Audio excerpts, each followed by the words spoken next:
Share say whether what pertains in Ghana pertains in other regions as well, other countries as well in the sub-region. Na afin Yentwasu Mark Lyodo, as a journalist in Nigeria, as to how this Ukraine-Russia war is impacting them. Would like to have an idea, because some time back there were some stories that were trending busily on social media as to the quantity of rice Nigeria has cultivated, which had been heaped like, how do you call them, Egyptian pyramids. Are they serving any purpose at all? Over the years where Nigeria virtually has been trying to protect its local industries with some level of protectionism, how is Nigeria performing with the Russian-Ukraine war? Mark, good morning, and thanks so much for joining us. Good morning. How are you? I'm fine, thank you. Thanks for asking. How about you too, Mark? By His grace, I'm doing well. How is Ghana this morning? Ghana is doing well. We are hoping for the best. I'm hoping things are different in Nigeria. we give God the glory. At least we're pushing as a people. All right. So give us the situation in Nigeria. COVID-19, virtually now we can simply say post-COVID-19, though we still know what is happening in China, and the Ukraine-Russian war. How is it impacting on Nigeria?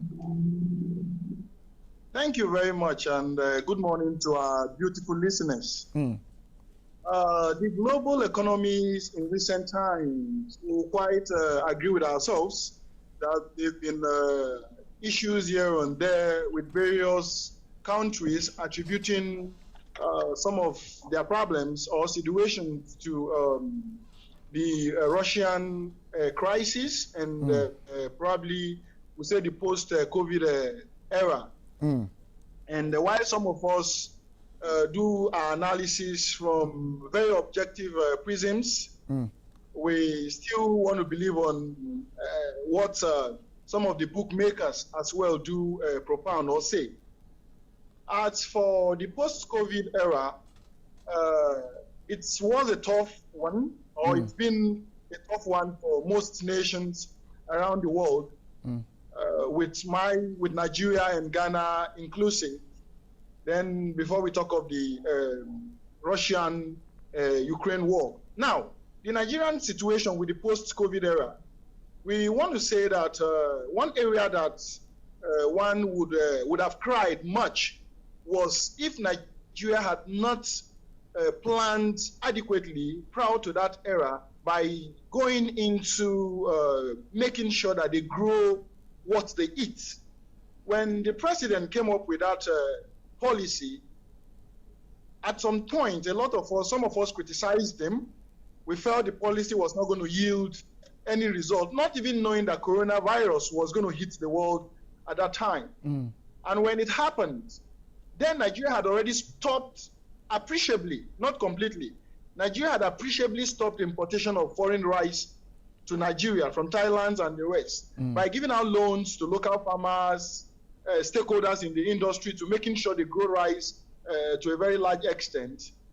Fortunately and unfortunately, when the pandemic hit, when the virus issue came, and it became difficult for even countries to import things or export and all of that, what was grown in back home was what the country fell back on to survive to a very, very large extent.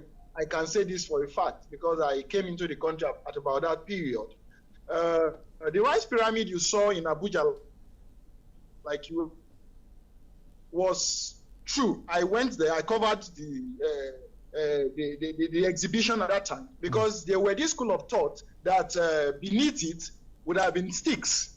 Then on top of it, they will pack rice. I personally went, did undercover work, and still went, did real coverage of the rice program when they were evacuating the produce from that place. And I realized that indeed, they were pyramids. They were rice well packed. And this cut across the country. If Nigeria had not thought wise by going into that production, as at the time the pandemic came, a bag of rice in Nigeria would have gone as far as 50,000 or 100,000 naira. Because the cost of everything went high, the dollar exchange rates became so alarming, everything so terrifying and annoying. But because the local rice went into, they had farmed in excess or a lot at that time, that really cushioned the economy, the situation at the time, and it was a good one. But in the whole, still, we can't say the rice alone solved the problem. Not only rice, they grew other farm products that really help cushion the situation. However, like I said again, that would not make me categorically say that all was well in Nigeria. No, all wasn't. A lot of things were complaints here, and therefore complaint there would always be complaint. But the point that the complaint would have gotten to, the proactiveness of government in those policies in trying to protect the indigenous, our own local industries, especially in the agro sector, did really help when that time of pandemic. All right, now let's shift to another very important matter, which has to do with everything together. Hello, Mark. Many economics. Hello, can you hear me? Yeah, Mark, I was making the point, for want of time, I was going to ask about the issue about fuel prices and the complaints we hear from our friends, our brothers in Nigeria, that a big, huge oil producing country like Nigeria, and yet fuel is a matter of concern when it comes to even powering generators for your homes. No, I don't think totally saying fuel is a matter of concern would be relatively unfair to Nigeria, to the system. I will say that there was a point they had issues with supplying PMS, right? There was a point, it lasted for like 1 month, like 4 to 6 weeks, if I'm not mistaken. And that happened as a result of decline. No, there was contamination in a supply of fuel that came at a particular time.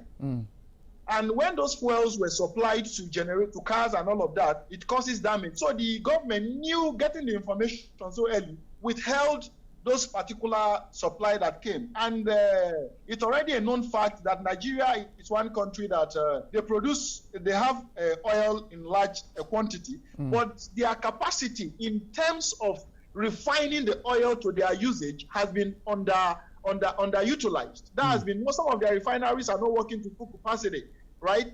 Some of their refineries are not working to full capacity, thereby causing some of these problems.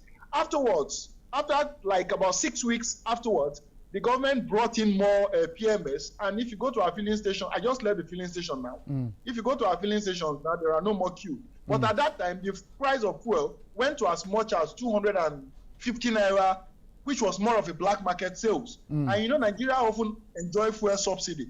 That fuel goes for 160 naira, 170 naira official rate, which will be about, let's say, 1 Ghana cedi, 90 pesos, if I'm not mistaken, for a liter of fuel in Nigeria. But at that point, it went to like 250 naira, which will be approximately 3 Ghana cedis per liter. You understand? So, and it's really, it became scary.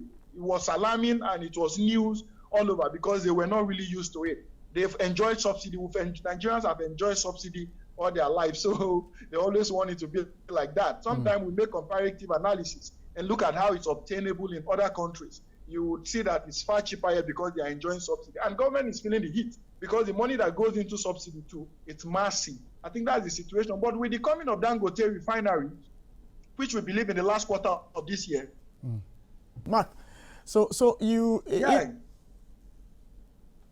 Yeah, like I was saying, I said with the coming of Dangote's refinery, which will be fully functional in the last quarter of this year, the issue of PMS would have, the problem of PMS would have been solved. The government do no longer want export crude and be importing PMS again because they will be buying it from their own local refineries here in Nigeria, though owned by a private investor, individual. Lyodo Dangote. You understand? So I believe the complaints are there. The complaints will always be there. But realistically, looking at it, you will see that it's not how probably sometimes we project it. Sometimes there are political undertones to some of our cries, but some of us will not fall for that. We would look at it holistically, professionally and apply ethics to analyzing and discussing these issues, because sometimes we do comparative analysis. The issues are there, problems are there, things are not that very easy, but it has not always been, but not as they make it look. All right. That's the truth. Mark, I'll thank you for joining me this morning. Yes, thank you very much, sir. And that's Mark Lyodo, journalist in Nigeria, sharing with us the issue about the possibility of food crisis, food shortage across the world, and Africa for that matter.